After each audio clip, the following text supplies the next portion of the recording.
So let's go a little further into spontaneity. I suggest to you that if you were to list all of the skills that an actor needs to possess, picture the index in the back of an acting textbook, you know, and it's got characterization and emotional access and emotional range, spontaneity, problems and actions, objectives, subtext, substitutions, personalizations, as if, imaginary centers, being in the moment, effective memory, etc., etc.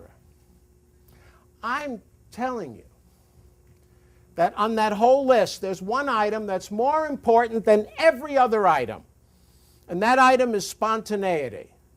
Why? Look at the nature of the dramatic art form. What's it all based on? It's all based on the idea that there's an audience watching. And that audience needs to have a feeling that what they are seeing is occurring for the first time ever right then and there, and the audience member just happens to be lucky to be a witness to it at that moment. You're a fly on the wall who flew into George and Martha's living room the night they're having this big fight. And if the audience member does not have that feeling, you know, they're sitting there watching a play. Looks like they've been doing this 8 times a week for 2 years. It doesn't work. Or if you're watching a movie and you're watching a scene and you're going, God, it looks like this scene was cobbled together from a million different takes. I even have a hunch there's some reshoots in there. It doesn't work. The dramatic art form only works when the audience member has this feeling that it's all happening right then and there for the first time ever. And I'm lucky to be sitting there and observing this. And that's spontaneity. And without spontaneity, the audience member does not have that feeling. Look, you could take 3 different actors. Actor 1, tremendous emotional range and access. Fabulous. Meryl Streep-like. But unlike Meryl Streep, Actor 1 has very limited abilities in the realm of spontaneity. Then you could take actor number 2. Fantastic character range. Boy, you can't even recognize this actor in movie after movie, like a chameleon. But their spontaneity, not so good. Actor number 3. Well, no character range at all. Plays the same character in every single movie. You've seen that actor. His emotional range?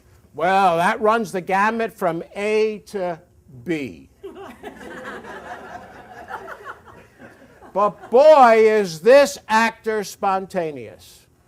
Of those 3 actors, it's actor number 3 who has a shot at a successful career, and the other 2 don't. Because an actor who works without spontaneity lacks presence. And an actor who lacks presence has no shot at a successful career. Also, an actor who works without spontaneity lacks authenticity. You simply don't believe their work.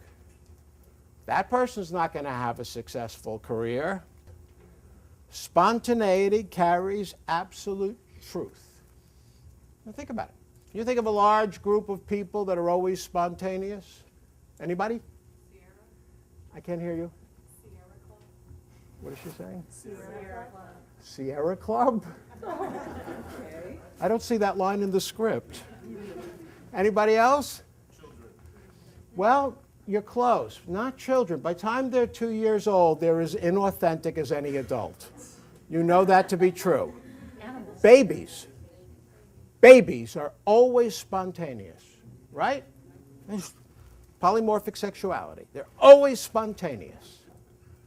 Now, you have never walked by a baby's crib and looked in and saw the baby playing with the mobile and the rattle and everything. You never walked by and went, I didn't believe that moment. Never happened. Babies are always spontaneous and they're always truthful. Spontaneity carries absolute truth.